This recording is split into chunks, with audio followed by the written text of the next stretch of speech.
Lone Peak police officer Spencer Carrier is out on patrol and he loves his vantage point.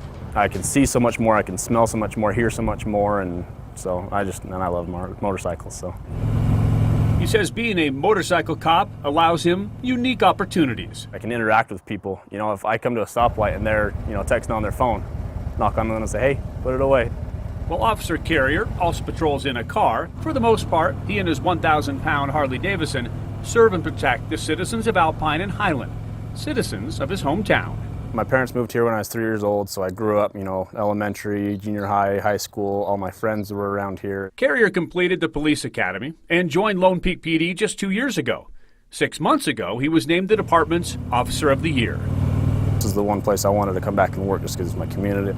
And he says watching over his community has been both positive and negative. Definitely the people I run into from high school that have taken one of two paths. They've gone down a path where it's probably a negative point of view from them that I'm showing up because I'm either having to make an arrest on someone that I possibly know or something like that, or it's a good thing. I've helped a lot of people that I know. It's that helping that the 28-year-old officer says he lives for and works for. That's one of the biggest reasons I got into law enforcement, is just so I could help people, and being able to know the people I help is just that much more rewarding, I guess you could say.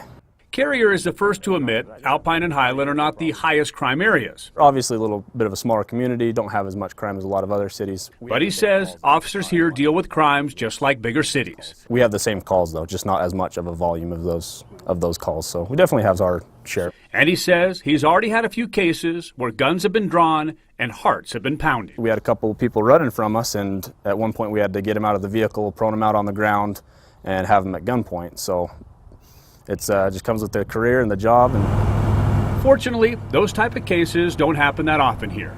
And Carrier says that allows him to use most of his time to focus on being the type of officer he knew when he grew up here. All through high school, all through when I was a little kid and stuff, I always had a really good experience with law enforcement.